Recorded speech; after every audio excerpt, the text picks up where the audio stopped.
Inagaw nila ang lahat sa akin. Habang nabubulok ako sa malamig na selda, suot ni Teresa ang paborito kong damit at hinahalikan ng lalaking nangakong pakakasalan ako. Mas bagay sa akin ang buhay mo, ang malupit niyang bulong sa aking alaala. Ngunit tapos na ang pagiging martir. Ang bawat luha ko ay magiging apoy na susunog sa kanilang huwad na kaharian. Makakaligtas kaya sila sa puot ng isang panganay na muling isinilang. Sanay na siyang magdusa, ma. Hayaan mo na siyang umako nito.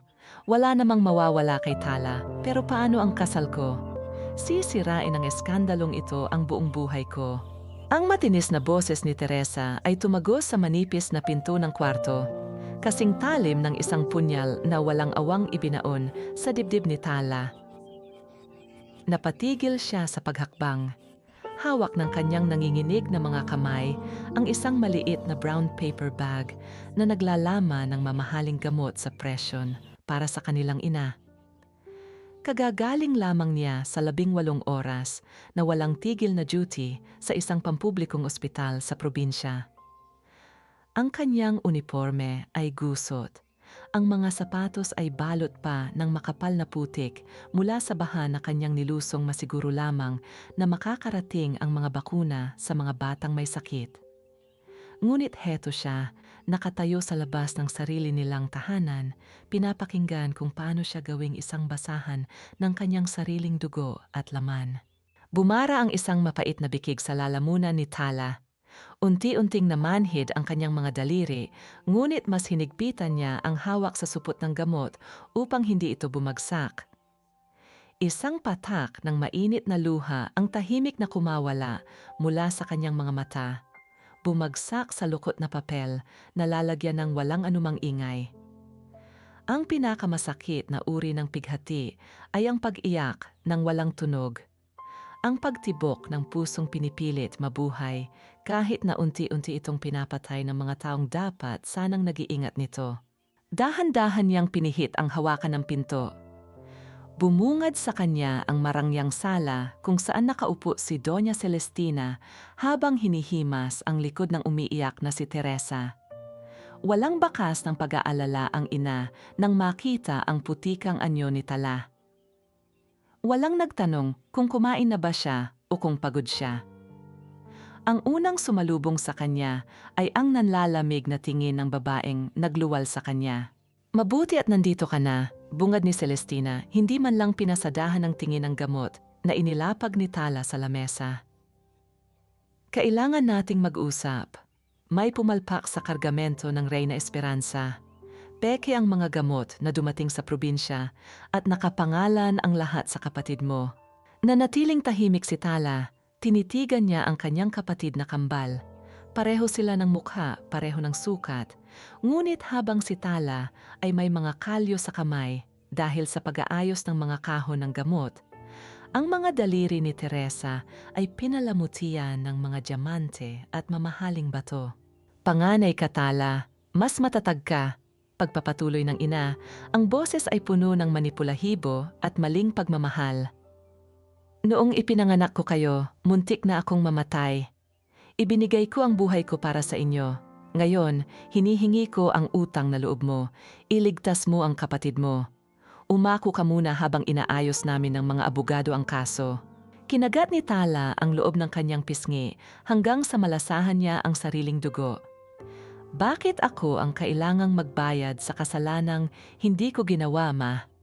Paano naman ang lisensya ko? Ang trabaho ko? Ang pangalan ko?"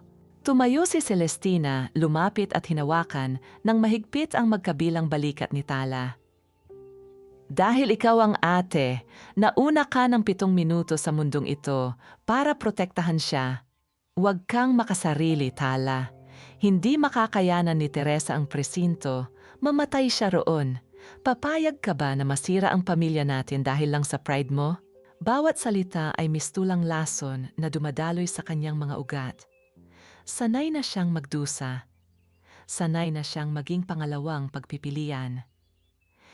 Tiningnan niya ang mata ng ina, naghahanap ng kahit na kakarampot na awa, ngunit puro sarili lamang ni Teresa ang naroon. Huminga ng malalim si Tala.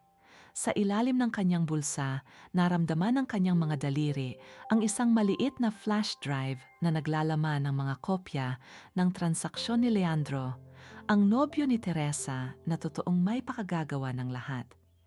Naisip niyang kung papasok siya sa loob ng presinto, mas madali niyang mabubunyag ang sindikato gamit ang ebidensyang ito. Akala niya ay hawak niya ang alas. Pipirmahan ko ang papel na nagpapatunay na ako ang nag-asikaso ng kargamento, malamig na tugon ni Tala. Ibinabaling ang paningin palayo upang itago ang nagbabadyang pagkasuklam.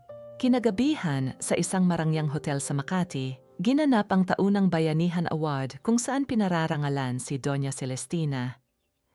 Suot ng ina ang isang mamahaling kumikinang na gown, nakatayo sa gitna ng entablado habang nagbibigay ng mensahe tungkol sa pag-ibig at sakripisyo ng isang ina sa kanyang mga anak. Sa isang sulok nakatayo si Tala.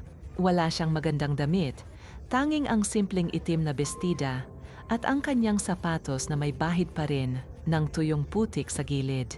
Habang pumapalakpak ang mga tao, nag-vibrate ang telepono sa loob ng kanyang bag. Isang mensahe mula sa hindi kilalang numero ang lumitaw sa screen. Alam ko ang ginagawa ng kapatid mo. Mag-ingat ka ngayong gabi.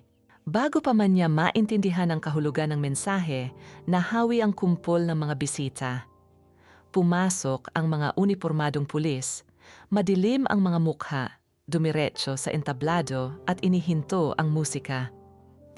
Huminto ang pagtibok ng puso ng lahat nang basahin ng investigador ang warrant of arrest para sa kasong pamemeke ng gamot at paglalagay sa panganib ng buhay ng mga tao. Imbes na protektahan siya, umatras si Celestina. Si Teresa ay nagtakip ng mukha, umiiyak ng mga pekeng luha habang nagtatago sa likod ng kanilang ina. Naiwan si Tala sa gitna, nag-iisa, pinagmamasdan ng mga mapanghusgang mata ng lipunan. Lumapit ang pulis kay Tala. Bago pa man siya hawakan nito, napansin ni Tala na may bahid ng putik ang gilid ng mamahaling sapatos ng kanyang ina, marahil ay kumapit nang maglakad sila papasok. Dahan-dahang lumuhod si Tala. Gamit ang kanyang sariling kamay, pinunasan niya ang dumi sa sapatos ni Celestina, ang huling gawa ng isang martir na anak. Tumayo siya, hinarap ang mga pulis, at inilapat ang kanyang mga kamay sa harapan. Isang malamig na bakal ang pumulupot sa kanyang pulso, kasunod ang paglapat ng trangka na nag-anunsyo ng kanyang pagkakakulong. Habang kinalaladkad siya palabas at nagkikislapan ang mga ilaw ng kamera ng mga mamamahayag, mapait na ngumiti si Tala. Mahigpit ang hawak niya sa flash drive sa loob ng kanyang bulsa. Akala niya, alam na niya ang pinakamasakit na mangyayari. Hindi niya alam, ang malamig na bakal sa kanyang mga kamay ay umpisa pa lamang ng isang bangungot kung saan nanakawin ang kanyang mismong pagkatao. Makakabangon pa kaya ang isang taong binura sa mundo ng sarili niyang pamilya? Malamig, iyon ang unang naramdaman ni Tala nang maupo siya sa sementadong bangko ng presinto. Ang lamig ng bakal na posa sa kanyang pulso ay unti-unting gumagapang sa kanyang mga ugat, tila pinapatay ang huling natitirang init sa kanyang katawan. Ngunit sa kabila ng dumi, ingay at masangsang na amoy ng kulungan, nanatili siyang kalmado. Alam niyang pansamantala lamang ito, babalik ang kanyang ina. Ipaliwanag man nilang si Teresa ang may kasalanan o panindigan ng pag-ako niya. Kailangan nilang kumpirmahin ang kanyang pagkakakilanlan para sa proseso ng piyansa. Naghintay siya, pinanghahawakan ng kakarampot na tiwala na kahit paano, pamilya pa rin sila. Bumukas ang mabigat na pinto ng istasyon, nag-iwan ng mataginting na alingawngaw na bumasag sa katahimikan ng madaling araw. Pumasok si Doña Celestina. Maayos pa rin ang tindig nito, pilit na itinatago ang anumang bakas ng iskandalo. Ngunit hindi ito nag-iisa. Napatayo si Tala mula sa kinauupuan. Kumunot ang kanyang noo. Sa likuran ng kanyang ina ay isang figurang pamilyar, ngunit nakakapanindig balahibo. Ito ay si Teresa, ngunit wala na ang mahaba at nakulot nitong buhok. Pinagupitan nito ang sarili ng maikli, eksaktong-eksakto sa haba ng buhok ni Tala. Suot nito ang isang simpleng puting blusa at maong mga damit na kailanman ay hindi susuotin ng isang maarte at marangyang Teresa. Lumapit ang investigador na may hawak na makapal na folder. Tiningnan nito ang ina. Ginang Villacorta, kailangan po namin ng opisyal na pagkakakilanlan ng suspect bago namin ilipat sa city jail. Inaangkin niya na siya raw si Tala, ang inyong panganay. Dali-daling lumapit si Tala sa rehas. Ma, tawag niya, ang boses ay nanginginig ngunit puno ng pakiusap. Ma, sabihin mo sa kanila kung sino ako. Sabihin mo na ako si Tala. Tapusin na natin ang palabas na ito. Inilabas ni Tala ang kanyang nanginginig na kamay sa pagitan ng malamig na bakal, umaasang aabutin ito ng kanyang ina para bigyan siya ng lakas. Ngunit sa halip na hawakan ng kanyang anak, umatras si Celestina. Iniwas ng ina ang kanyang paningin at dahan-dahang itinago ang sariling mga kamay sa likuran. Tila nandidiri na mahawakan ng isang kriminal. Tila tumigil ang pag-ikot ng mundo ni Tala. Ang panginginig ng kanyang kamay na nasa ere ay unti-unting naging pamamanhid. Tinitigan niya ang mata ng kanyang ina, naghahanap ng pamilyar na pagmamahal, ngunit isang blangko at malamig na pader lamang ang kanyang nakita. Hinarap ni Celestina ang pulis. Ang kanyang boses ay buo, walang kahit anong bakas ng pag-aalinlangan. Hindi ko alam kung bakit siya nagpapanggap. Ang babaeng nasa loob ng seldang iyan ay si Teresa. Ang anak kong si Tala ay kasama ko ngayon. Isang nakakabinging katahimikan ang bumalot sa pandinig ni Tala. Parang may isang malaking tipak ng bato na bumagsak sa kanyang dibdib, pinipiga ang lahat ng hangin sa kanyang baga. Hindi siya makahinga. Tiningnan niya ang kanyang ina nang may panlalaki ng mata. Kaya nitong ipagkanulo ang kanyang kalayaan. Oo, ngunit ang burahin ang kanyang buong pagkatao. Ang patayin siya ng buhay at nakadilat. Sumilip si Teresa mula sa likod ng ina.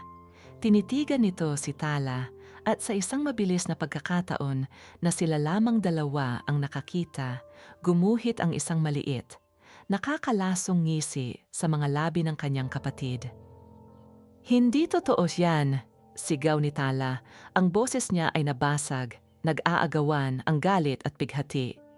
Kinalog niya ang mga rehas hanggang sa magsugat ang kanyang mga palad. Ako si Tala. Ma, bakit mo ginagawa ito? Ako ang nag-alaga sa'yo.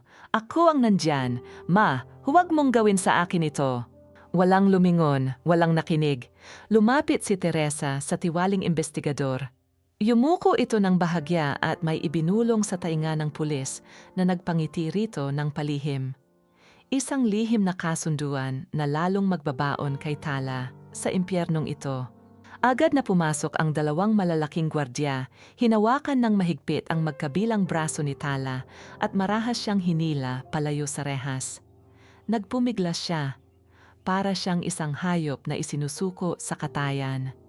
Sumigaw siya hanggang sa magdugo ang kanyang lalamunan, tinatawag ang kanyang pangalan, umaasang may isang taong magpapatunay na siya ay buhay at totoo. Ngunit tanging ang malamig na sulyap ng kanyang ina ang huling nakita niya bago siya kinaladkad papasok sa mas madilim na bahagi ng piitan. Itinulak siya sa isang masikip at basabasang selda. Bumagsak ang kanyang mga tuhod sa magaspang na semento. Wala na siyang luhang mailabas. Ang natira na lamang ay isang malalim at nakakapasong puwang sa kanyang dibdib. Ninakaw na nila ang lahat. Ang kanyang kalayaan, ang kanyang propesyon, at ngayon maging ang kanyang pangalan. Sa labas ng kanyang selda, may isang maliit na telebisyon na nakasabit sa dingding ng mga gwardya. Nakabukas ito sa isang programa ng balita. Dahan-dahang inangat ni Tala ang kanyang mabigat na ulo. Sa screen, ipinapakita ang isang live report sa labas ng ospital. Naroon si Teresa, suot ang kanyang pagkakakilanlan, umiiyak ng husto habang napapalibutan ng mga reporter na nagtatanong tungkol sa pagkakaaresto ng kanyang kambal. At doon nakita niya ang huling patalim na tuluyang pumatay sa kanyang kaluluwa. Lumapit ang isang lalaki upang yakapin ang umiiyak na si Teresa. Mahigpit ang yakap ng lalaki, pinoprotektahan ng babaeng akala nito ay ang kanyang mapapangasawa. Tinitigan ni Tala ang mukha ng lalaking iyon sa screen. Ito ay si Joaquin, ang lalaking nangakong pamilyar sa bawat linya ng kanyang palad, ngayon ay buong pusong nakayakap sa halimaw na nagnakaw ng kanyang buhay. Nanatiling nakatitig si Tala sa litrato sa TV ng mukha ni Joaquin habang ang kadiliman ng selda ay unti-unting lumalamon sa kanyang anino. Nagsimulang angkinin ni Teresa ang natitirang piraso ng mundo ni Tala. Pumasok siya sa maliit ngunit maaliwalas na apartment ng kanyang kapatid. Pinasadahan ng kanyang mga daliring may makakapal na singsing ang mga simpleng damit na nakasabit sa aparador. Kinuha niya ang paboritong pabango ni Tala at pinaliguan ang sarili nito, pilit tinatakpan ng sariling amoy ng kasakiman.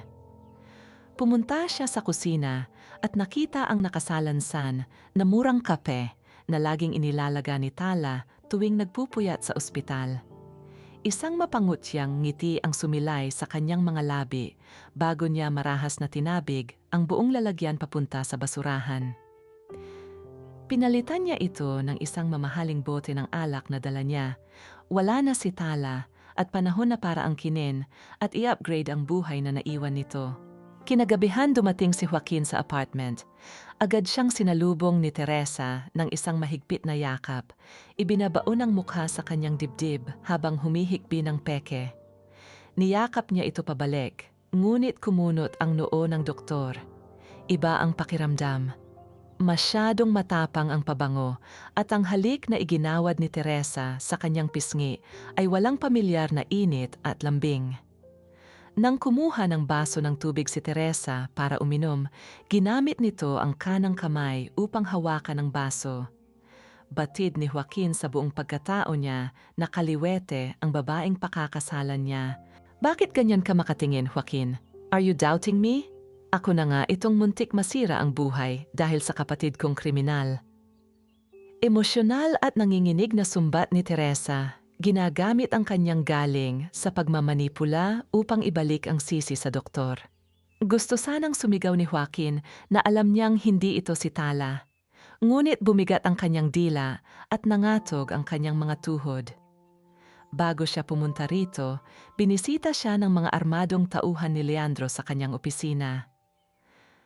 Nag-iwan ang mga ito ng mga litrato ng kanyang pamilya, mga dokumento ng pondo ng ospital at isang malinaw na banta na sisirain ang kanyang lisensya at buhay kung manghihimasok siya sa gulo ng magkapatid.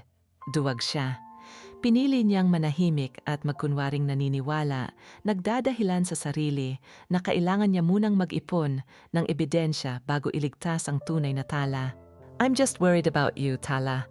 Magpahinga ka muna. I'm here for you. Ang kasinungalingang lumabas sa bibig ni Joaquin, isang pagtataksil na pumatay sa kanyang sariling konsensya. Habang nagpapakasarap si Teresa sa ninakaw na buhay, nakaupo si Tala sa madilim at malamig na sulok ng kanyang selda. Lumapit ang isang babaeng gwardya at nagtulak ng isang manipis na tray ng pagkain sa ilalim ng rehas. Nang buklatin ni Tala ang matigas na tinapay, may isang maliit at lumang voice recorder na nakatago sa ilalim nito, kasama ang isang punit na papel na may nakasulat na mensahe. Magsalita ka. May makikinig din sa'yo. Tinitigan ni Tala ang recorder. Bakit siya tinutulungan ng isang estranghero sa loob ng impyernong ito? Anong kapalit ang hinihingi nito? Ngunit sa halip na matakot, pinindot niya ang pulang buton gamit ang kanyang nanginginig na hinlalaki. Itinapat niya ang malamig na mikropono sa kanyang mga labi. Huminga siya ng malalim at sa pag-agos ng hangin, ibinuga niya ang naipong puot. Wala na ang martir na panganay. Ang nagsalita sa dilim ay isang babaeng handang sunugin ang lahat para mabawi ang kanyang pangalan. Kinabukasan may isang bisitang dumating para kay Tala. Nang makita niya si Joaquin na nakaupo sa kabilang panig ng rehas, Umalab ang isang maliit na pag-asa sa kanyang dibdib. Kumapit siya sa malamig na bakal ng selda. Tiningnan niya ang mga mata ng lalaking minamahal niya, naghihintay na sabihin nitong ililigtas siya nito, na alam nitong nagpapanggap lamang ang babae sa labas. Iniwas ni Joaquin ang kanyang tingin. Magulo ang kanyang buhok at namumula ang mga mata dahil sa kawalan ng tulog. Teresa, panimula ni Joaquin, ang boses ay basag at puno ng pagdurusa. Alam ko kung sino ka, alam ko ang totoo. I know she's not you. Napasinghap si Tala, may isang mainit na luhang kumawala sa kanyang mata dahil sa tuwa. Joaquin, alam mo pala. Tulungan mo ako, ilabas mo ako rito. Sabihin mo sa kanila ang totoo. Umiling si Joaquin, ang mga luha nito ay bumagsak sa kanyang mga kamay na magkahawak ng mahigpit sa ibabaw ng lamesa. I can't, not yet.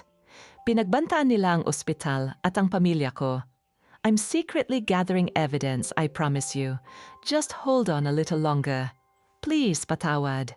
Kailangan kong protektahan ang ospital. Bumagsak ang mga balikat ni Tala. Ang mga salita ni Joaquin ay mistulang asido na dahan-dahang lumusaw sa kanyang huling paniniwala sa pag-ibig. Nakita ng doktor ang katotohanan, ngunit hindi nito pinrotektahan ang kanyang puso nang higit itong kailangan. Pinili nitong maging ligtas kaysa panindigan siya. Dahan-dahang binitiwan ni Tala ang rehas at tinalikuran ang lalaking inakala niyang tagapagligtas. Habang naglalakad siya pabalik sa masikip at madilim na selda, patuloy na umaalingaw-ngaw sa hangin ang duwag na boses ng lalaking tumalikod sa kanya. Patawad! Patawad! Patawad! Naging bato ang puso ni Tala nang talikuran siya ni Joaquin. Habang pinapanood niya ang papalayo nitong bulto, naramdaman niya ang tuluyang pagpanaw ng babaeng umasa sa pangako ng pag-ibig. Wala nang luhang pumatak mula sa kanyang mga mata. Ang dating Tala na handang isalo ang lahat ng bala para sa kanyang pamilya at kasintahan ay namatay na, kasama ng duwag na paumanhin na naiwan sa hangin. Pagbalik niya sa madilim na selda, sinalubong siya ng 3 batak na preso. Pinalibutan siya ng mga ito at akmang agawin ng pinuno ang kanyang natirang rasyon ng matigas na tinapay. Dati, ibibigay niya ito ng nakayuko at tatanggapin ang pang-aapi upang maiwasan ang gulo. Ngunit nang iamba ng babae ang kamay nito upang saktan siya, mabilis na kumilos si Tala. Mahigpit niyang sinalo ang pulso ng preso, ibinabaw ng kanyang mga kuko sa balat nito hanggang sa mamula ito sa sakit. Huwag mo akong subukan. Malamig at matalim na banta ni Tala, ang kanyang mga mata ay nag-aapoy sa isang puot na hindi kayang apulahin. Wala na akong isasakripisyo at wala na akong kinatatakutan. Subukan mong lumapit ulit, sisiguraduhin kong pareho tayong hindi makakalabas dito ng buo. Natigilan ang pinuno ng mga preso. Nakita nito ang dilim sa mga mata ni Tala, isang sulyap ng isang taong wala nang pakialam kung mabuhay man o mamatay. Dahan-dahang umatras ang mga babae at nagtago sa kanilang sariling sulok. Naglakad si Tala patungo sa kinakalawang na gripo sa dulo ng selda. Binuksan niya ito at sinalo ang malamig na tubig gamit ang kanyang nanginginig ngunit palaban ng mga kamay. Hinugasan niya ang kanyang mukha, pilit na inaalis ang alikabok ng kulungan, ang pagod ng kawalan ng hustisya at ang huling bakas ng kanyang pagiging martir. Tinitigan niya ang kanyang sarili sa isang maliit at basag na piraso ng salamin na nakadikit sa pader. Sa unang pagkakataon sa buong buhay niya, hindi niya nakita ang anino ni Teresa.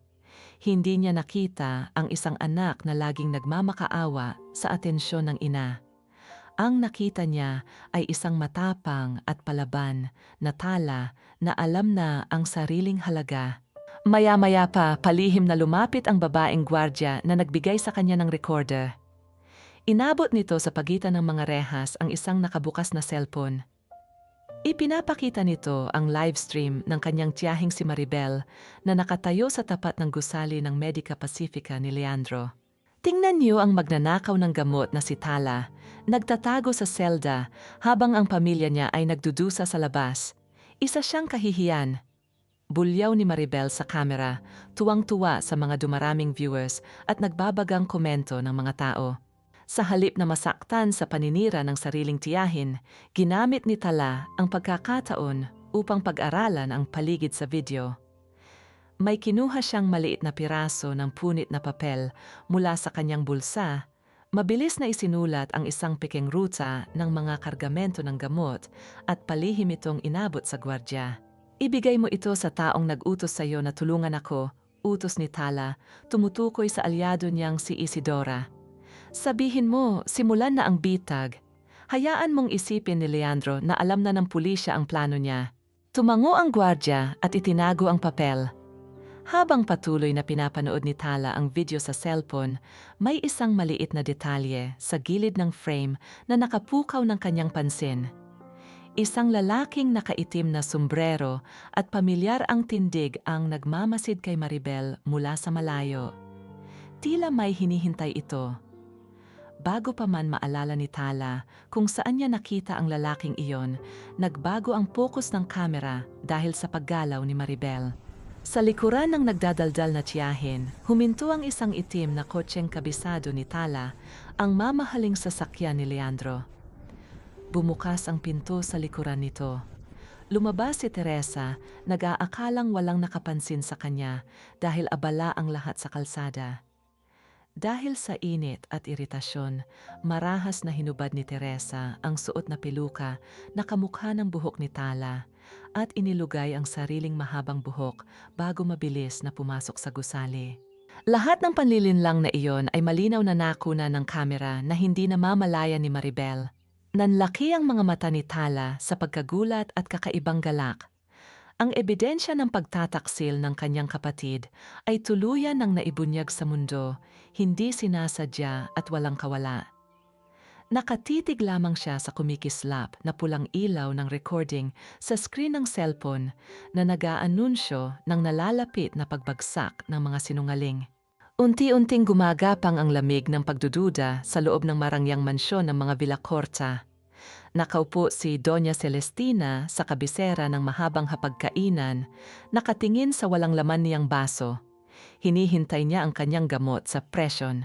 Bumaba mula sa hagdan si Teresa, suot ang paboritong linen na bestida ni Tala, ngunit may aroganting tindig na kailanman ay hindi tinaglay ng kanyang panganay. Marahas nitong sinigawan ang matandang kasambahay dahil hindi mamahaling kape ang inihain sa kanya. Wala ang nakasanayang maiinit na ngiti ng totoong Tala. Wala ang gamot na laging inuuna nitong ibigay sa ina bago pa man ito kumain. Mula sa gilid ng pasilyo, lumapit ang 13 taong gulang na si Pilar. May bitbit itong lumang kwaderno, baka sa mukha ng bata, ang matinding pagkalito. "Mami!" Mahinang tawag ni Pilar, nangangatal ang maliit na boses. "Bakit po pinipilit niyo akong tawagin kayong Tita Tala? Kayo po ang mami ko." Biglang nagbago ang anyo ni Teresa. Dumilim ang kanyang mukha, mabilis na luminga sa paligid upang siguraduhing walang ibang nakikinig. Hinawakan niya ng mahigpit ang braso ng bata at walang awang ibinaon ang mga mahahabang kuko sa manipis na balat ni Pilar. "Are you stupid? Di ba sabi ko wag mo akong tatawaging mommy kapag may ibang tao? Gusto mo ba tayong makulong lahat?"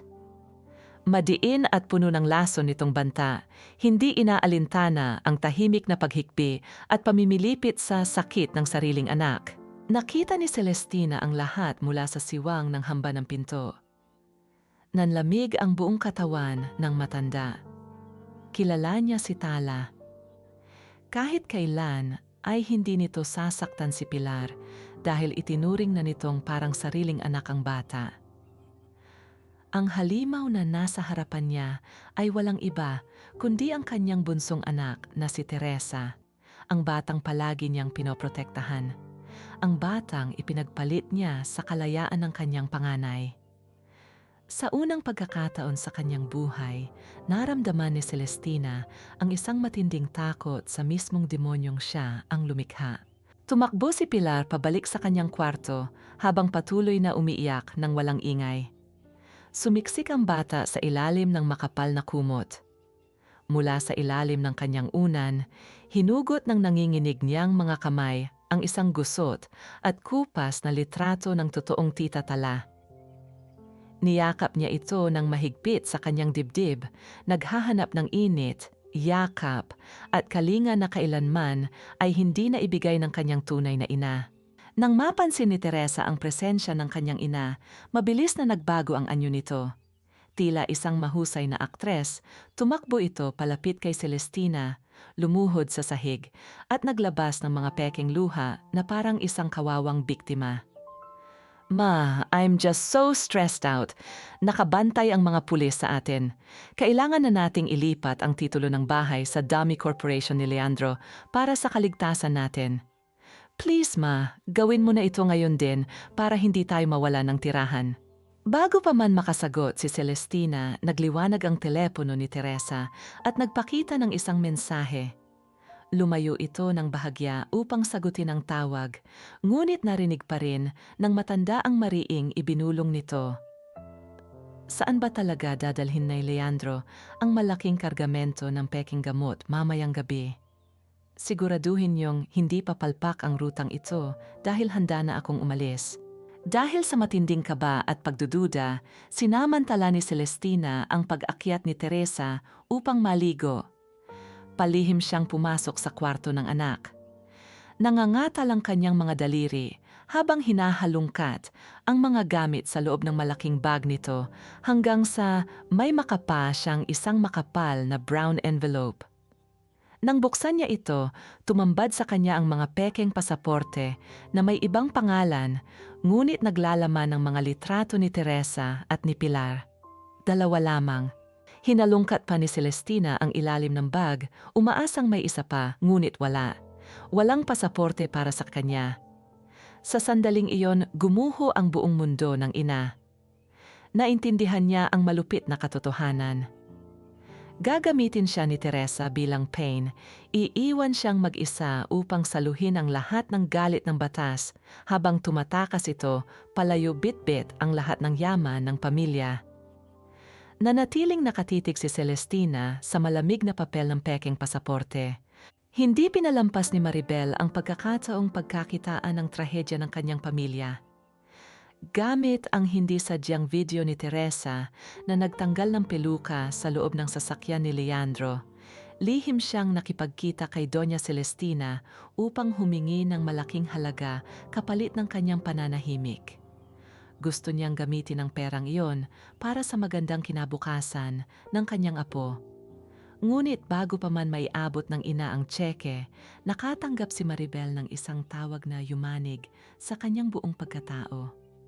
Bumagsak at nagkumbulsyon ang kanyang kaisa-isang apo dahil sa napakataas na lagnat.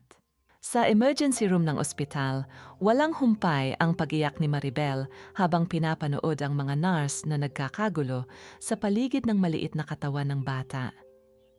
Nagkataong si Joaquin ang nanguna sa pag-revive sa pasyente.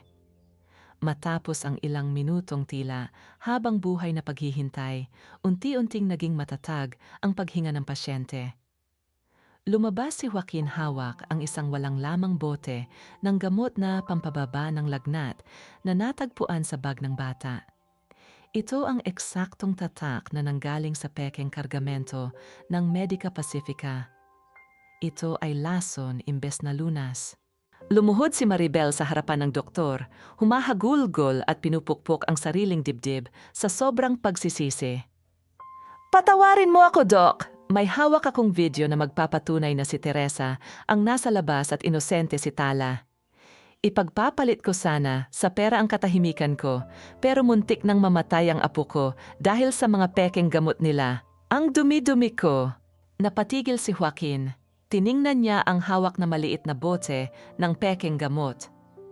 Nanginginig ang kanyang mga kamay, hindi dahil sa labis na pagod, kundi dahil sa matinding pandidiri sa kanyang sarili. Naisip niya na ang kanyang duwag na pananahimik upang protektahan ang imahe ng ospital ay naging lisensya upang kumalat ang lasong ito. Muntik nang mamatay ang isang inosenteng bata dahil pinili niyang magbulag-bulagan at huwag ipagtanggol ang babaeng totoong minamahal niya. Ang dugo ng mga biktima ay nasa kanyang mga kamay na rin. Pinunasan ni Maribel ang kanyang mga luha at humugot ng malalim na hininga.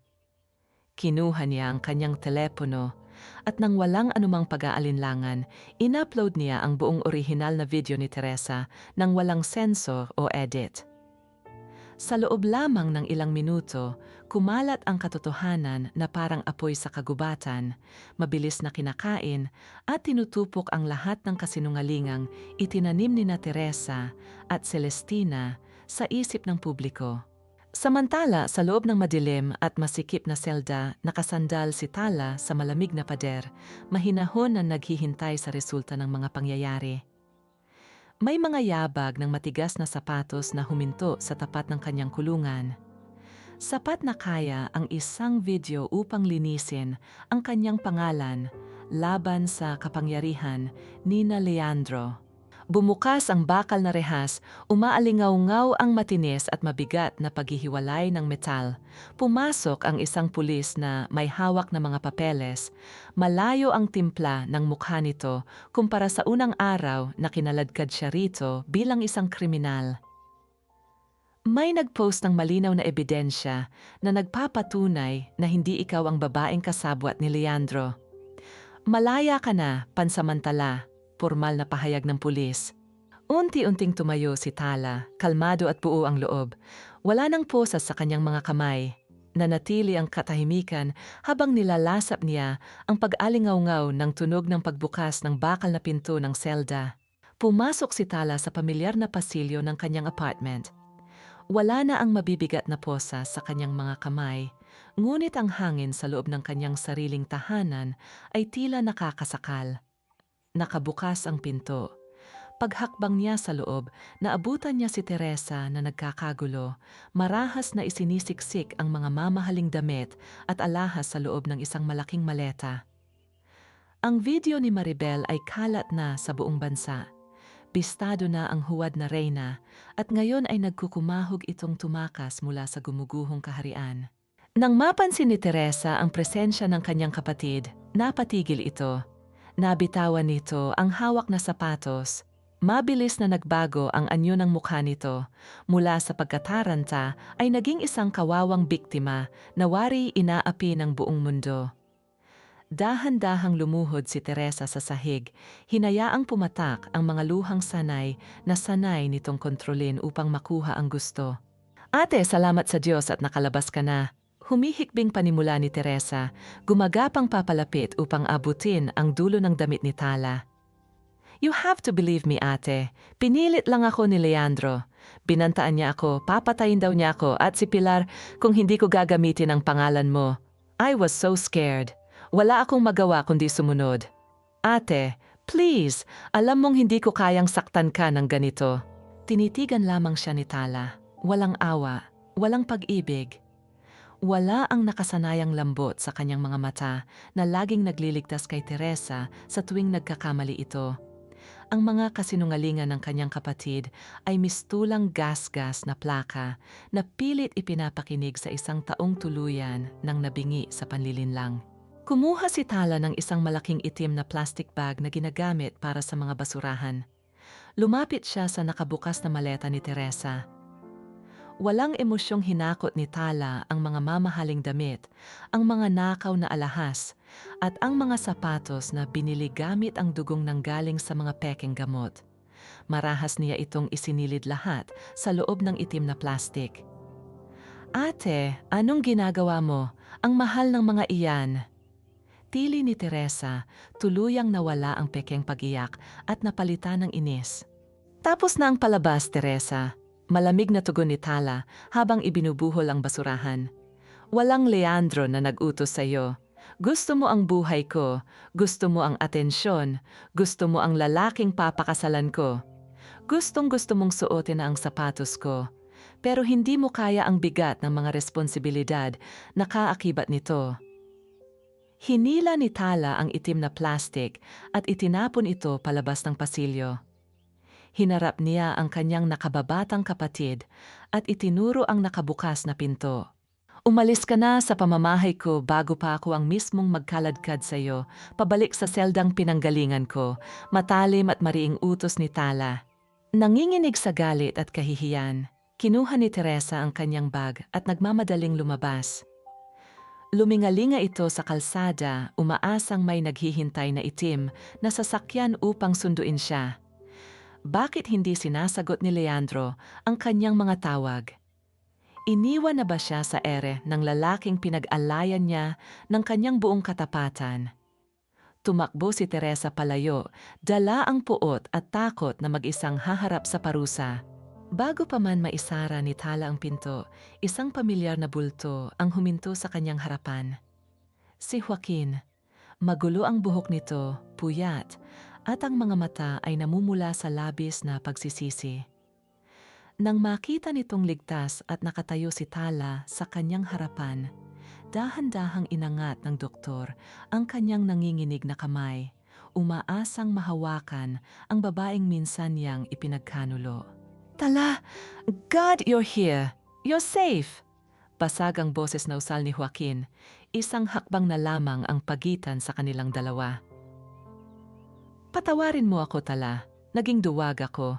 Nakita ko na hindi siya ikaw ng unang gabi pa lang, pero natakot ako para sa ospital, para sa lisensya ko, at sa mga taong umaasa sa akin. I thought I could solve it silently.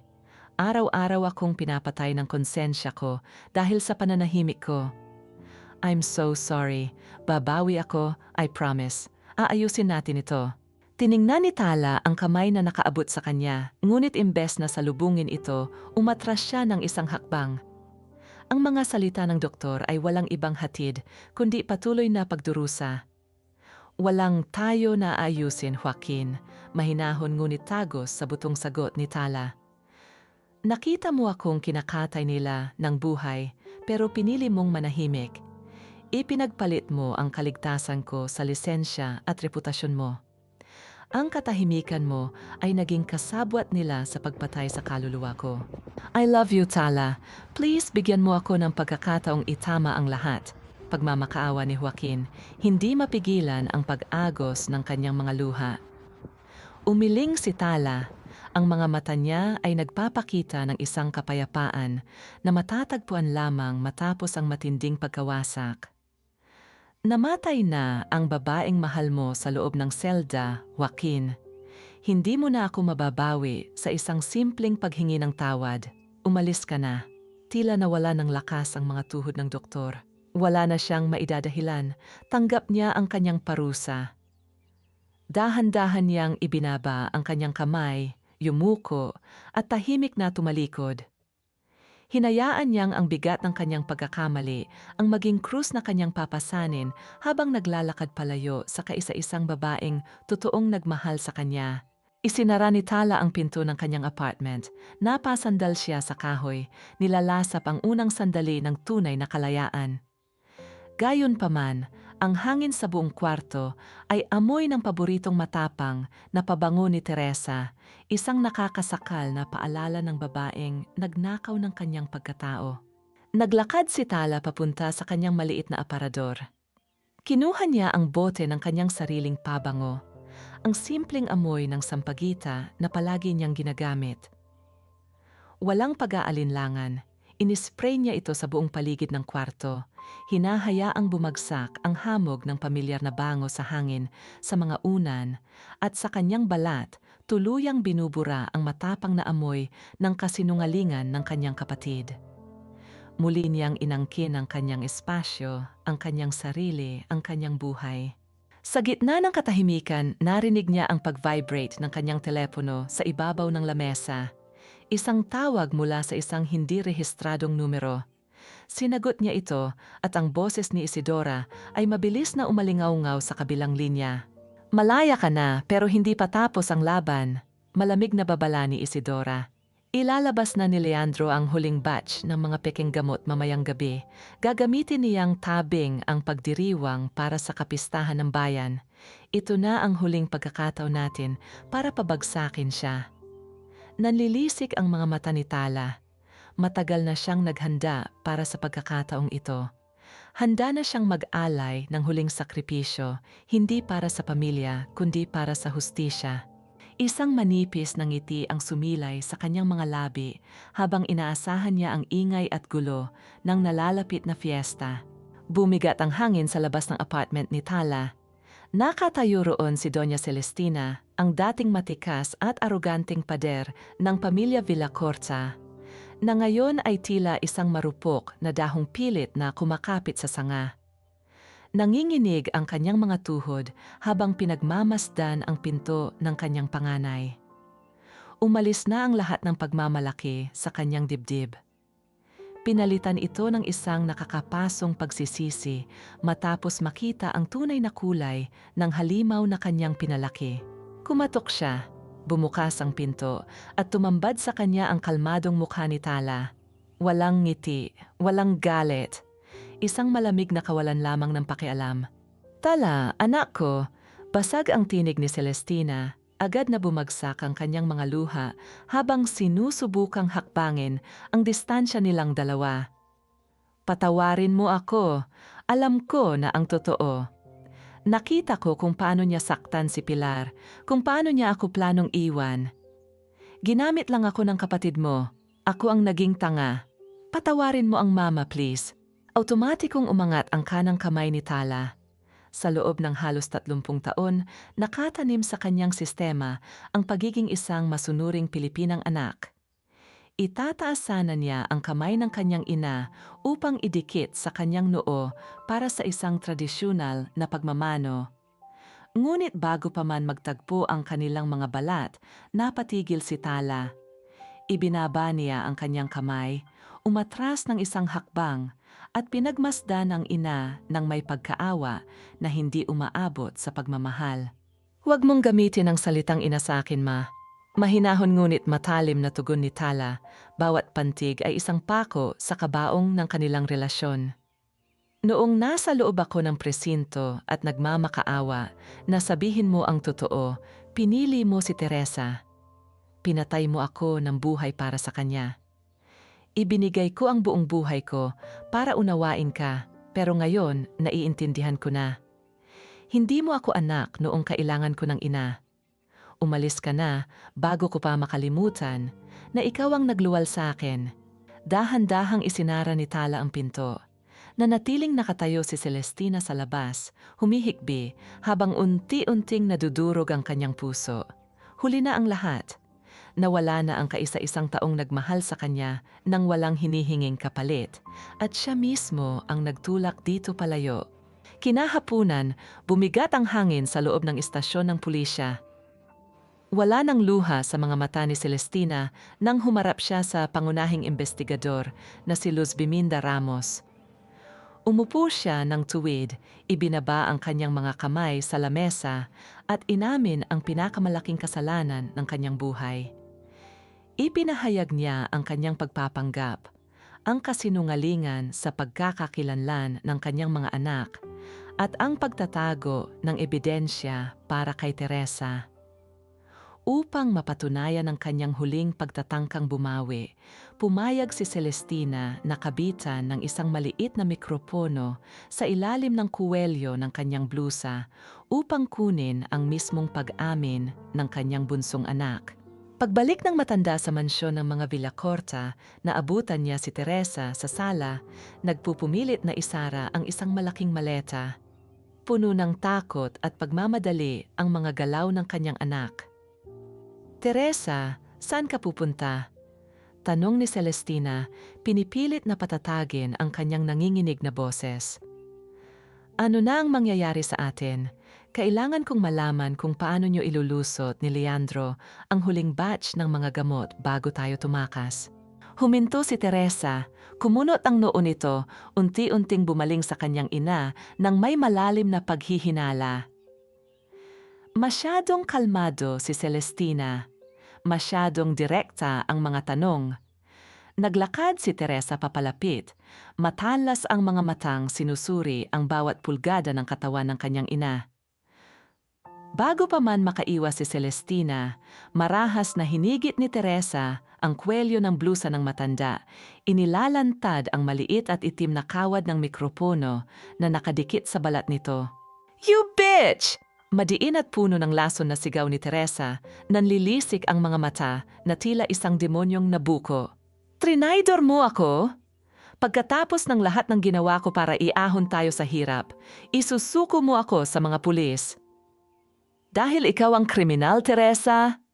Ganti ni Celestina, umiiyak habang pilit na humihiwalay. "Ginawa mong impyerno ang buhay ng kapatid mo. Muntik ka nang makapatay ng bata. Susuko na tayo." Hindi na nag-isip si Teresa. Sa matinding galit at pagkasuklam, walang awang itinulak niya ang sariling ina ng buong lakas. Nawalan ng balanse si Celestina. Ang kanyang likod ay malakas na tumama sa gilid ng kahoy na mesa bago siya tuluyang bumagsak sa matigas na sahig ng sala. Bumagsak din ang lumang rosaryo mula sa bulsa ni Celestina. Napatid ang manipis nitong sinulid, nagdulot ng pagkalat ng mga maliliit na kahoy na butil sa malamig na baldosa. Habang pilit na iniinda ang sakit sa kanyang katawan, dahan-dahang gumapang ang nanginginig na mga kamay ng ina upang pulutin ang mga naputol at nakakalat na butil ng kanyang pananampalataya. Isang ginintuang sandali ng pagkawasak kung saan napagtanto niyang hindi na kailanman mabubuo ang pamilyang ito. Mula sa maliit na siwang ng pinto sa ikalawang palapag, nakatayo si Pilar sa dilim. Tahimik na umaagos ang mga luha sa pisngi ng bata habang mahigpit nitong hawak ang kanyang telepono. Naka-record ang lahat. Ang bawat banta, ang bawat pagtulak, at ang totoong mukha ng babaeng nagluwal sa kanya. Nakatago sa kamay ng isang inosenteng bata, ang huling alas na tuluyang sisira kay Teresa. Kinuha ni Teresa ang kanyang maleta at galit na tinitigan ang inang nakabulagta sa sahig. "Mabulok ka rito, ma. Wala kayong kwenta ni Tala. Tatakas ako ng mag-isa ngayong gabi." Mabilis na lumabas si Teresa ng kwarto at isinara ang pinto mula sa labas. Narinig ni Celestina ang malamig at malupit na pag-ikot ng susi sa seradura. Ikinulong siya ng sarili niyang anak. Naiwan siyang nakaupo sa dilim, hawak ang mga basag na butil ng rosaryo, habang ang mga luha ng matinding pagsisisi ay hindi na matigil sa pag-agos. Mula sa nakabukas na bintana ng kwarto, dinala ng hangin ang mataginting na alingaungaw ng mga kampana ng simbahang naghahanda para sa isang malaking pagdiriwang. Nagsisimula na ang fiesta at kasama nito ang nalalapit na katapusan ng huwad na reyna. Nagliwanag ang buong kalangitan ng Iloilo mula sa sunod-sunod na pagsabog ng mga paputok. Ang masayang musika ng mga banda at ang malakas na hiyawan ng mga tao ay nagsilbing perpektong kumot upang itago ang isang madilim na operasyon. Sa gitna ng makulay na prosesyon ng kapistahan ni Nuestra Señora de la Salud, lihim na bumabagtas ang 3 malalaking truck ni Leandro patungo sa pantalan ng Batangas. Kampante ang milyonaryo na ang atensyon ng pulisya ay nasa maling ruta na nakuha niya mula sa pekeng impormante. Sa isang madilim na eskinita malayo sa ingay ng kapistahan, nagkaharap sina Tala at Isidora. Wala nang itinatago ang dalawa. Tinitigan ni Isidora ang babaeng ginamit niya bilang pain at pilit na itinago ang sariling hiya. "I'm sorry, Tala. Ginamit kita." Pag-amin ni Isidora, ang tinig ay puno ng kapaitan. "Kailangan kong mauna bago siya makatakas. Kung hindi mahuhuli si Leandro ngayong gabi at mailipat ang mga assets niya sa dummy accounts, mawawala ang lahat ng manang dapat ay sa akin. Naging makasarili ako, I know." Isang mahinahon at pamilyar na ngiti ang sumilay sa mga labi ni Tala. Hindi siya nagulat. Matagal na niyang natutunang hindi magtiwala ng buo sa mga taong may pansariling motibo. "Alam ko, Isidora," kalmadong tugon ni Tala, "pinapanood ang anino ng prosesyon sa di kalayuan. That's why the route I gave you was fake. Hindi sa tulay ng kabilang bayan ang daan ng mga pulis. Binigay ko ang maling impormasyong iyon para ipasa mo kay Leandro at kumpiyansa siyang dumaan sa totoong pantalan. Kung nasaan ang lahat ng mga ahente ni Luz Biminda ngayon, Nanlaki ang mga mata ni Isidora. Sa mismong sandaling iyon, sa madilim na bahagi ng pantalan, hinarang ng dosenang sasakyan ng pulisya ang mga kargamento ni Leandro. Nagtangkang tumakas ang milyonaryo pabalik sa kanyang sasakyan, ngunit mabilis siyang napalibutan ng mga armadong alagad ng batas. Pilit na idinadahila ni Leandro na lehitimong pondo ng kawanggawa ang laman ng kanyang mga kahon. Subalit, inilabas ng mga pulis ang isang malaking ilaw na ultraviolet at itinapat ito sa mga selyadong karton. Sa ilalim ng kulay ubeng liwanag, lumitaw ang malinaw na marka ng isang buwan at bituin, ang lihim na pirma na inilagay ni Tala gamit ang invisible ink ilang buwan na ang nakararaan. Ang ebidensya ng kanyang pagnanakaw ng totoong gamot ay hindi na maitatanggi. Agad na pinusasan si Leandro, bumagsak ang kanyang imperyo sa mismong gabi ng kanyang inaasahang tagumpay. Bumalik ang eksena sa gitna ng magulong fiesta.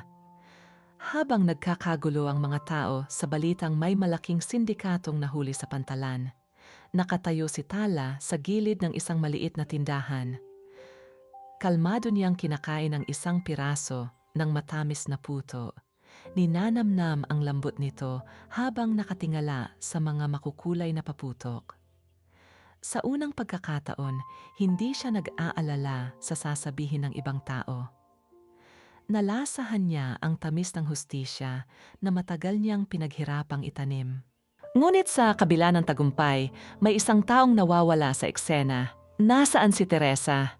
Sa kabilang dulo ng bayan, malayo sa mga nagdiriwang, tumatakbo si Teresa sa isang madilim na eskinita.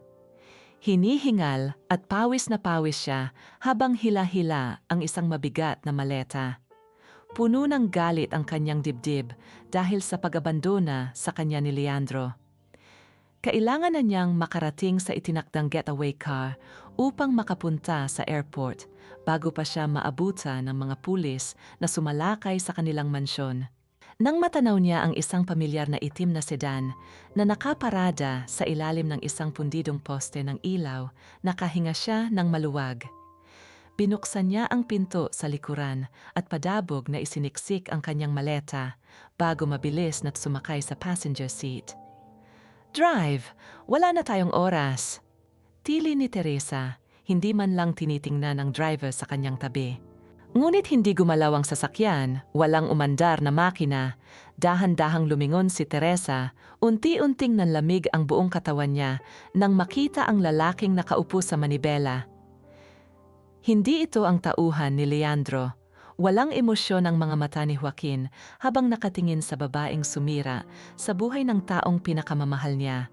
Bago pa man makasigaw si Teresa at mabuksan ang pinto palabas, pumailan lang ang matalim at mabigat na tunog ng automatikong pagkandado ng buong sasakyan. Wala na siyang kawala. Walang awang idiniin ni Joaquin ang kanyang paa sa silinyador ng sasakyan.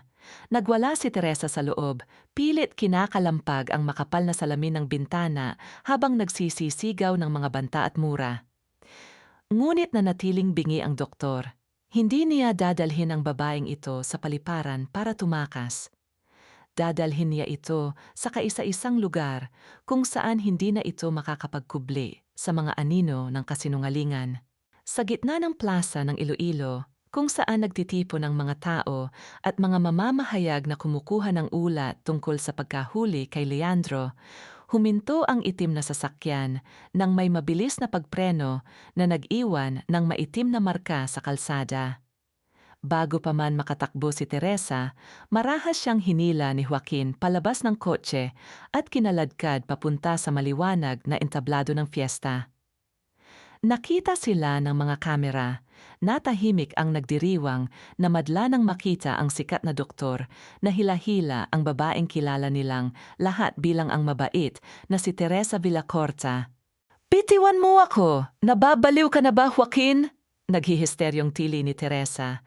Nang makita niya ang mga kumikislap na ilaw ng kamera ng media, agad na nagbago ang kanyang anyo. Bumagsak ang kanyang mga tuhod sa sahig ng entablado, nagsimulang umiyak at magmakaawa na tila isang martir. "Tulong! Biktima lang ako! Pinilit ako ni Leandro na gawin ang lahat ng ito at si Tala ang nag-isip ng lahat ng pandaraya. Nagbulungan ang mga tao. May mga pulis na nagsimulang lumapit upang awatin ang kaguluhan. Ngunit bago pa man may makapagsalita, isang pamilyar at basag na boses ang pumailan lang sa mga speaker ng plaza. Sinungaling! Lumingon ang lahat. Umaakyat sa hagdan ng entablado si Doña Celestina. Magulo ang kanyang buhok, may malaking pasa sa kanyang pisngi, at pilay ang isang binti matapos wasakin ang pinto ng kanyang kwarto para makatakas mula sa pagkakakulong ng sariling anak. Kinuha niya ang mikropono mula sa natulalang host ng programa. Tinitigan niya ang kanyang bunsong anak nang may matinding pagkasuklam at kalungkutan. Wala siyang sinasabing totoo! Umiiyak ngunit buo ang loob na deklarasyon ni Celestina sa harap ng buong bayan. Ako ang nagsinungaling sa mga pulis. Itinanggi ko ang panganay kong si Tala para iligtas ang babaeng ito. Si Teresa ang halimaw na nagbenta ng mga pekeng gamot. Siya ang nagnakaw ng pagkatao ng sarili niyang kapatid. At ako ang inang nagbulag-bulagan na lumikha sa demonyong ito. Nanlaki ang mga mata ni Teresa. Wala na siyang kawala. Sa labis na desperasyon at puot dahil sa pagbagsak ng kanyang perpektong imahe, tumayo siya, mabilis na lumapit sa kanyang ina, at ibinagsak ang isang buong lakas na sampal sa mukha ng matanda. Umalingaw-ngaw ang marahas na paglapat ng palad sa pisngi ni Celestina sa pamamagitan ng mikroponong hawak nito. Nagulat at napasinghap ang buong madla. Walang sino man ang makapaniwala na kayang sakta ng isang anak ang kanyang sariling ina sa harap ng publiko. Ngunit hindi doon natapos ang pagkawasak ng maskara ni Teresa. Mula sa likuran ng mga pulis, tumakbo paakyat ng entablado si Pilar. Puno ng luha ang mga mata ng 13 taong gulang na bata, ngunit buo ang determinasyon sa kanyang paghakbang. Itinapat niya ang kanyang telepono sa mikropono na nabitawan ng kanyang lola. Pinindot niya ang screen. Mula sa malalaking speaker, umalingaw-ngaw ang malinaw na boses ni Teresa na nai-record kanina. You bitch! Trinaydor mo ako! Mabulok ka rito, ma. Wala kayong kwenta ni Tala. Tatakas ako ng mag-isa ngayong gabi. At kasunod nito ay ang record ng pangmamaliit ni Teresa kay Pilar. At ang pagpaplano nitong angkinin ang asawa ni Tala habang buhay. Tuluyang namatay ang lahat ng palusot. Nabaliw sa kahihiyan si Teresa. Pinagtatakpan niya ang kanyang mga tainga at nagsisisigaw sa harap ng mga taong nandidiri sa kanya. Mabilis na umakyat ang mga pulis, marahas na hinawakan ang magkabilang braso ng nagwawalang si Teresa at pinusasan ito ng walang anumang pag-iingat. Habang kinalaladkad pababa ang sumisigaw na si Teresa, hindi na niya nilingon ang kanyang anak. Sa halip tumakbo si Pilar, pababa ng entablado at dumiretso sa bisig ni Tala na tahimik na nanonood mula sa gilid ng madla. Umiiyak na sumubsob ang bata sa dibdib ni Tala at mahigpit itong niyakap ng kanyang tita Tala. Buong pusong pinoprotektahan ang inosenteng kaluluwa mula sa kasamaan ng sarili nitong ina. Natahimik ang buong plaza, tapos na ang laban. Nakangiti ng malungkot si Tala habang hinahagod ang likod ng bata. Ngunit bago pa man siya makahinga ng maluwag, unti-unting lumapit sa kanya si Joaquin sa gitna ng maraming tao. Inaasahan ng lahat na yayakapin ng doktor ang babaeng kanyang minamahal. Ngunit sa halip na umalok ng singsing o muling humingi ng pag-ibig, dahan-dahang lumuhod si Joaquin sa maalikabok na lupa sa mismong harapan ni Tala. Kinuha niya mula sa kanyang pitaka ang kanyang lisensya sa pagkadoktor. Ang tanging bagay na mas pinili niya kaysa kay Tala noong mga panahong kailangan siya nito. Inabot niya ito kay Tala, inaalay ang kanyang buong propesyon at buhay bilang isang kusang loob na parusa sa kanyang naging kaduwagan. Nanatiling nakatitig si Tala sa lisensyang medikal na naiwan sa maalikabok na lupa, nagdadalawang isip kung ang isang pusong pinatay ng pananahimik ay may kakayahan pa bang tumanggap muli ng pag-ibig. Pumailan lang ang malamig at formal na tinig ng hukom sa loob ng tahimik na bulwagan ng korte. kasabay ng pagbagsak ng kahoy na maso na tuluyang nagtakda sa kapalaran ng mga nagkasala. Katapusan na. 30 taon ang iginawad na pagkakakulong para kay Leandro dahil sa pagpapatakbo ng sindikato ng pekeng gamot at paglalagay sa panganib ng libu-libong buhay. Walang bakas ng dating kapangyarihan at kayabangan sa mukha ng milyonaryo habang walang awang pinupusasan siya ng mga gwardya. Sa kabilang dulo ng mesa, nakayuko si Teresa. 14 na taon sa likod ng malamig na rehas at panghabambuhay na pagbawi sa kanyang karapatang magpatakbo ng anumang klinika. Umiiyak pa rin siya, panay ang lingon sa paligid upang maghanap ng taong maaawa sa kanya, ngunit wala nang tumitingin. Wala na ang kanyang mga diamante at mamahaling pabango. Pinalitan na ito ng nakakapasong kahihiyan na dala ng kanyang bagong uniforme bilang isang bilanggo. Tinanggap ni Isidora ang hatol ng batas. Pinatawan siya ng magaan na parusa dahil sa kanyang pakikipagtulungan, ngunit tuluyang binawi ng gobyerno ang lahat ng manang nagmula sa maruming pera ni Leandro. Sa halip na magalit, isang payapang ngiti ang sumilay sa kanyang mga labi, isang patunay ng kalayaang matagal na niyang hinahanap. Si Doña Celestina naman ay hinatulan ng mahabang panahon ng community service at probation dahil sa pagsisinungaling sa ilalim ng panunumpa. Nakatitig lamang ang matanda sa sahig habang binabasa ang sentensya. Tinatanggap niya ang bigat ng kanyang pagkakamali na sumira sa sarili niyang pamilya. Nang tawagin ang pangalan ni Tala, tumayo siya ng tuwid. Idineklara siyang inosente sa lahat ng mabibigat na paratang tungkol sa pagbebenta ng pekeng gamot. Subalit, dahil sa kanyang paggamit ng maling pagkakakilanlan at pakikialam sa ebidensya noong gabi ng pag-imbestiga, pinatawan siya ng 6 na buwang suspensyon bilang isang parmasyutiko. Sa halip na umangal, yumuko si Tala at malugod itong tinanggap. Hindi siya humingi ng pabor. Hindi niya iginiit ang pagiging biktima upang makatakas sa batas. Gusto niyang magsimula ng tama, tanggapin ang kahihinatnan ng sariling desisyon upang patunayan sa buong mundo at sa kanyang sarili na kailanman ay hindi siya magiging katulad ni Teresa. Siya ay lumalaban ng may dangal. Pambihirang gaan ang naramdaman ni Tala nang lumabas siya sa malalaking pintuan ng Palasyo ng Hustisya. Huminto siya sa tuktok ng malalapad na hagdanan. Dahan-dahan siyang pumikit at inangat ang kanyang mukha upang salubungin ang mainit na sikat ng araw. Nilanghap niya ang hangin na hindi na amoy pusas, disinfektante ng kulungan o nakakasakal na kasinungalingan. Isa itong dalisay na hangin ng kalayaan. Nakahinga na siya ng maluwag. Wala na ang anino ng kanyang kapatid na laging bumabalot sa kanyang pagkatao. Lumipas ang 6 na buwan. Naging payapa at tahimik ang buhay ni Tala kasama si Pilar na tinuturing niyang parang tunay na anak. Naibalik na rin sa kanya ang lisensya sa parmasya. Ngunit sa likod ng kanyang tahimik na tagumpay, may isang katanungan na patuloy na nagtatago sa sulok ng kanyang isipan. Nasaan si Joaquin? Mula nang lumuhod ang doktor at iwan ang lisensya nito sa maalikabok na lupa ng plaza bilang tanda ng pagsisuko, hindi na ito nagpakita pa. Walang tawag. Walang mensahe. Walang pagpupumilit na humingi ng isa pang pagkakataon. Isang nakakabinging paglaho na tila tinupad nito ang pangakong hindi na muling manggugulo.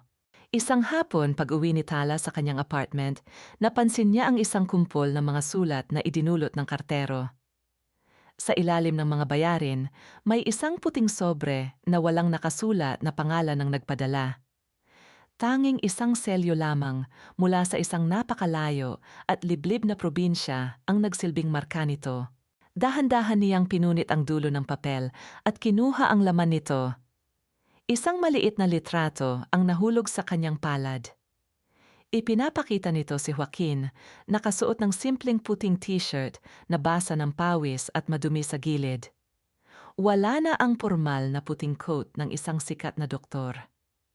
Nakangiti ito habang nagpapainom ng gamot sa isang batang may sakit sa loob ng isang sira-sira at gawa sa kawayang libreng klinika. Sa likod ng litrato, walang nobela ng pagmamakaawa. Isang maikling pangungusap lamang ang nakasulat gamit ang pamilyar nitong sulat kamay. Ginagamot ko ang mga pagkukulang ko. Nakagat ni Tala ang ibaba ng kanyang labi, pinipigilan ang pagtulo ng luhang nagbabadyang mamuo sa kanyang mga mata. Isang maliit at matagal nang nakabaong pintig ang muling nagising sa kanyang dibdib. Hindi ito humihingi ng pag-ibig, pinatutunayan lamang nito ang kanyang pagsisisi sa pamamagitan ng tunay na sakripisyo. Ibinalik niya ang litrato sa loob. Dahan-dahan niyang inilapag ang hindi pa nabubuksang sobre sa ibabaw ng mesa. Ilang oras ang binuno ni Tala sa pag-upo sa loob ng isang umaandar na lumang bus. Binabagtas ang maalikabok at malubak na kalsada papunta sa isang liblib na bayan. Nang bumaba siya, sinalubong siya ng init ng tanghali at ng isang payak na pamayanan. Sa gitna nito, nakatayo ang isang maliit na klinika na gawa sa kawayan at pawid. Mula sa labas, tahimik siyang nagmasid. Naroon si Joaquin, maputla, payat, at may malalalim na marka ng puyat sa ilalim ng kanyang mga mata. Wala na ang mamahaling relo at malinis na sapatos nito.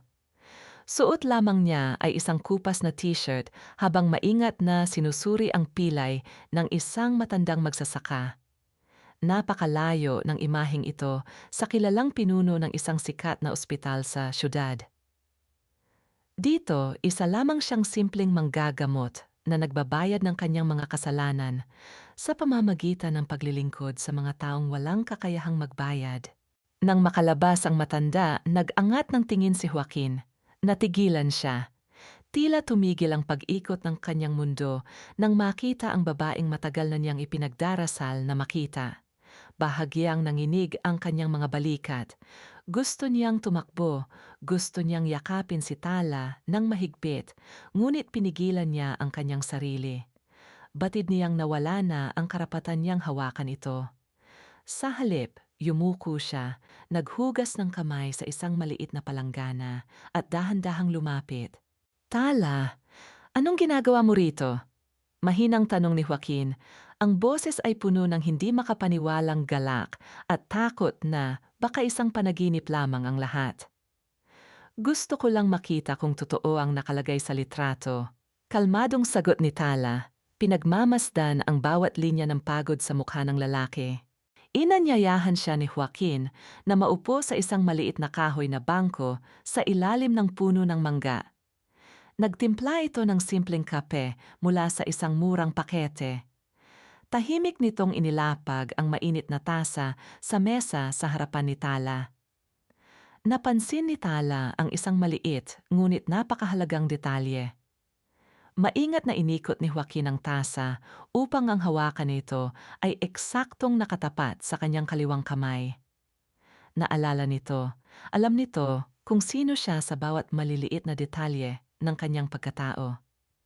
Isang simpleng kilos na sumampal sa alaala ni Tala noong mga panahong pilit ginagamit ni Teresa ang kanang kamay upang magpanggap. Bago pa man siya makainom, napansin ni Joaquin ang sapatos ni Tala. Balot ito ng makapal na putsik dahil sa paglalakad sa lubak-lubak na kalsada ng probinsya. Walang anumang salitang lumabas sa bibig ng doktor. Dahan-dahan itong lumuhod sa maalikabok na lupa sa mismong harapan ni Tala.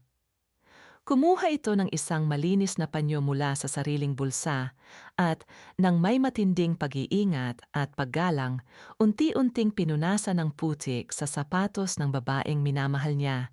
Nanikip ang dibdib ni Tala. Ang lalaking nasa harapan niya ay hindi na ang duwag na nagtago sa likod ng kanyang lisensya. Ang lalaking ito ay handang magpakababa at ialay ang kanyang sarili nang walang hinihinging kapalit. Nang matapos si Joaquin, tumayo ito at hindi na napigilan ang emosyon. Umatras ito ng bahagya, ibinaon ang mukha sa kanyang mga palad, at humagulgol ng tahimik. Umagos ang luha ng matinding pagsisisi na isang taon nitong kinimkim mag-isa. Patawad, Tala!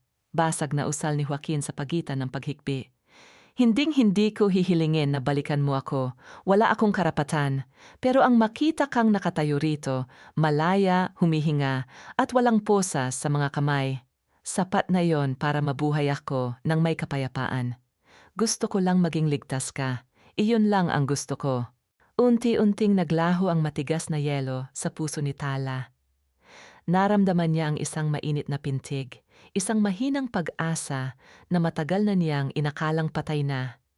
Hindi niya sinabing mahal pa rin niya ito. Hindi madaling burahin ang nakaraan. Ngunit inabot ni Tala ang kanyang kaliwang kamay at marahang ipinatong ito sa balikat ni Joaquin. Isang tahimik na pagpapatawad. Isang pahintulot na maaari silang magsimula muli mula sa wala. Araw-araw tayong matututo, Joaquin. Araw-araw nating aayusin ang mga sarili natin. Malambot na bulong ni Tala, pinipigilan ang pagtulo ng sariling luha. Ngunit ang tahimik nilang sandali ay nabasag ng maramdaman ni Tala ang malakas na panginginig ng kanyang telepono mula sa loob ng kanyang bag. Isang tawag mula sa isang hindi kilalang numero sa syudad. Nang sagutin niya ito, bumungad ang nagmamadali at formal na boses ng isang opisyal ng pamahalaan. Binibining Villacorta, tumatawag po kami mula sa City Jail. Kailangan niyo pong pumunta sa ospital ngayon din. Nasaksak ang kapatid ninyong si Teresa sa isang riot sa loob ng kulungan at kasalukuyang nasa kritikal na kondisyon. Bumagsak ang balikat ni Tala. Ang sariwang hangin ng probinsya ay tila biglang naglaho, mabilis na napalitan sa kanyang isipan ng pamilyar, matapang, at nakakasakal na amoy ng gamot at disinfektante sa ospital. Nakapasong amoy ng gamot at matapang na disinfektante ang sumalubong kay Tala pagpasok niya sa isang masikip na kwarto ng ospital sa loob ng bilangguhan. Nakahiga roon si Teresa. Maputla, mahina, at nakabalot ng makapal na benda ang tagiliran dahil sa malalim na saksak na natamo mula sa kapwa preso. Ang dating makinis at perpektong balat nito ay puno na ngayon ng mga pasa at peklat. Isang pisikal na manifestasyon ng impyernong sarili nito ang gumawa. Nang imulat ni Teresa ang kanyang mga mata at makita si Tala na nakatayo sa paanan ng kanyang kama, agad na gumuhit ang pamilyar na manifestasyon ng pagiging biktima sa kanyang mukha. Nagsimulang umagos ang mga luha nito, umaasang ang kahinaan ng kanyang katawan ay magpapalambot sa puso ng kanyang ate.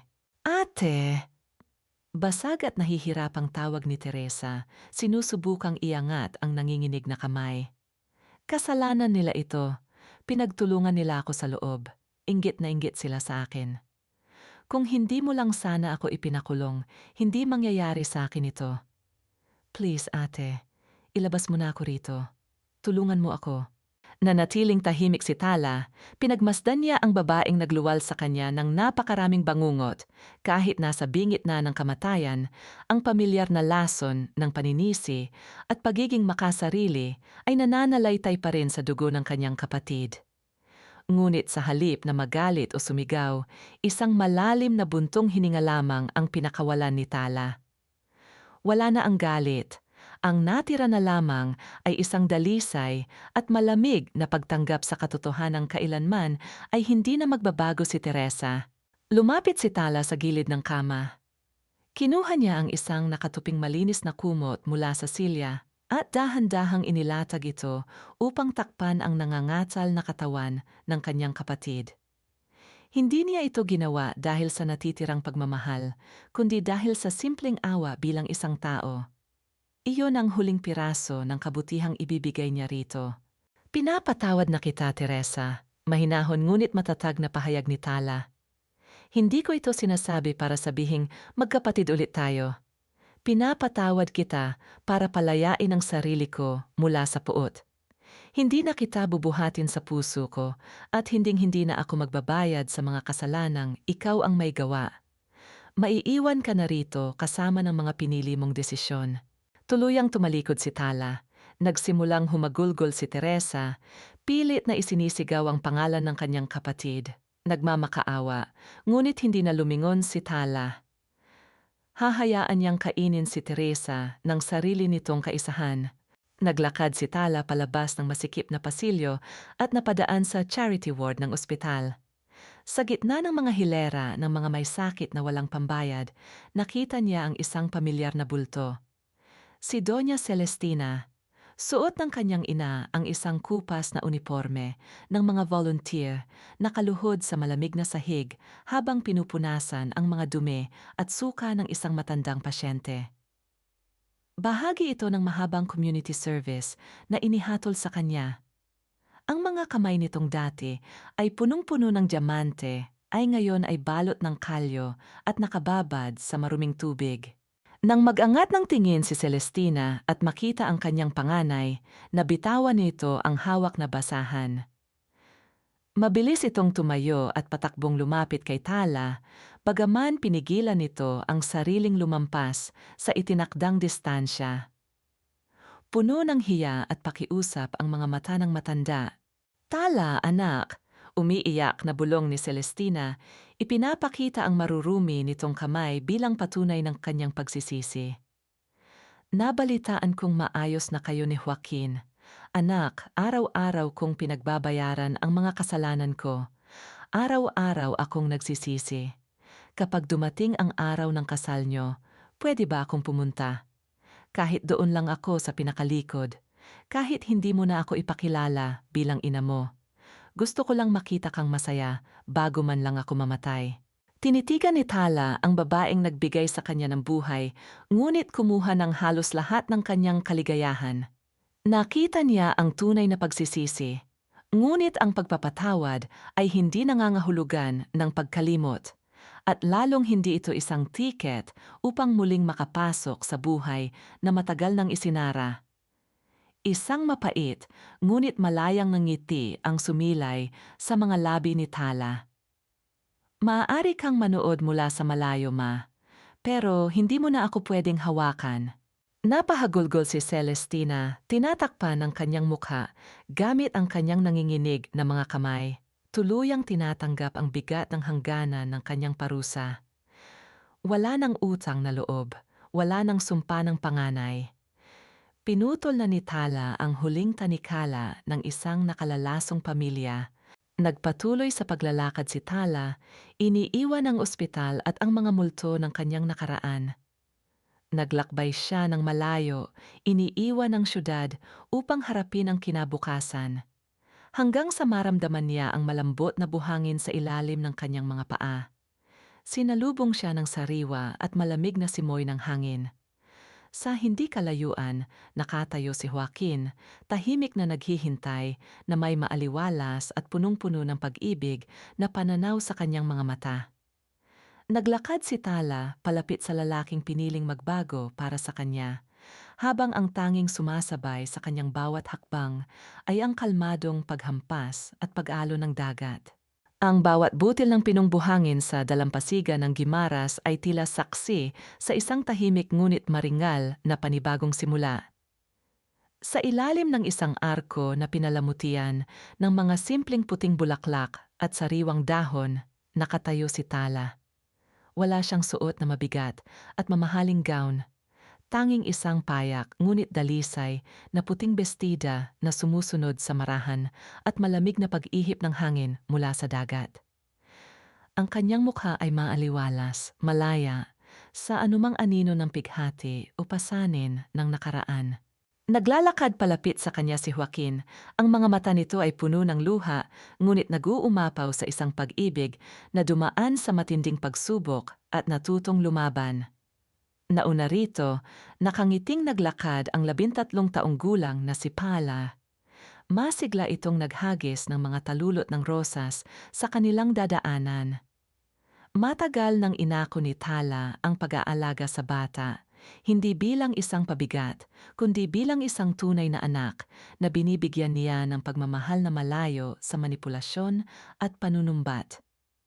Pinutol na niya ang lason na maari sanang ipamana ni Teresa sa susunod na henerasyon. Nasa itim na ng pagkawasak at sakit ang mga sagot na matagal nang hinahanap ni Tala. Pinatawad na ba niya ang kanyang pamilya? Oo, pinatawad niya si Teresa at pinatawad niya ang kanyang ina. Subalit ang pagpapatawad niya ay hindi isang imbitasyon upang muli siyang saktan.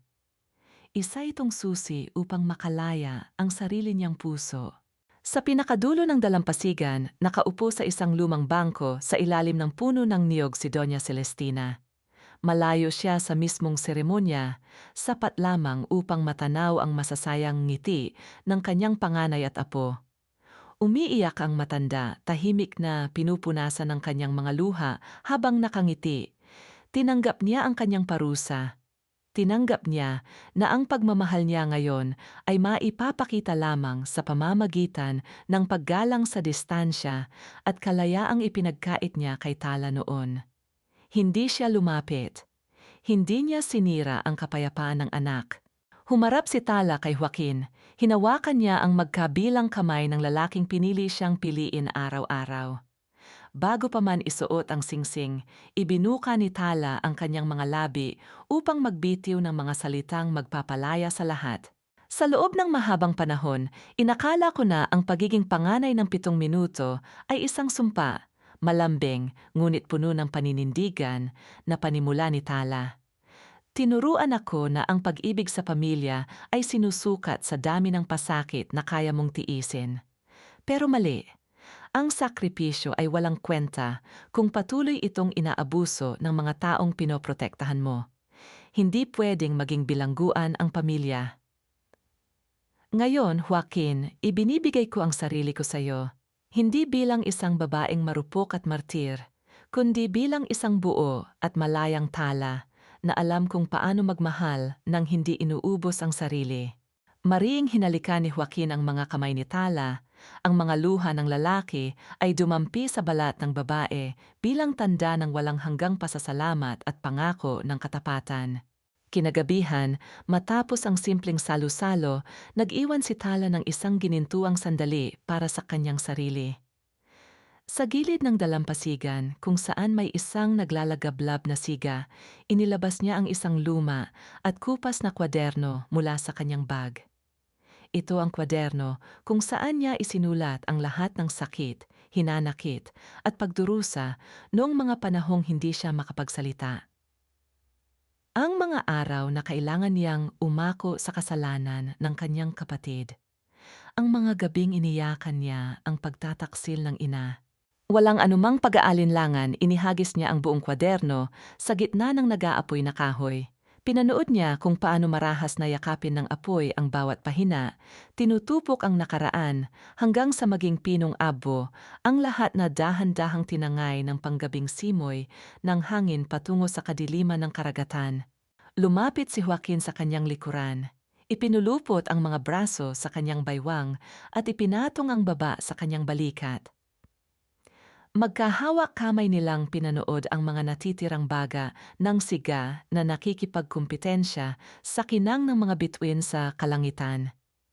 Hindi na siya ang babaeng nabubuhay sa anino ng iba. Siya si Tala at sa wakas nahanap na niya ang sarili niyang liwanag.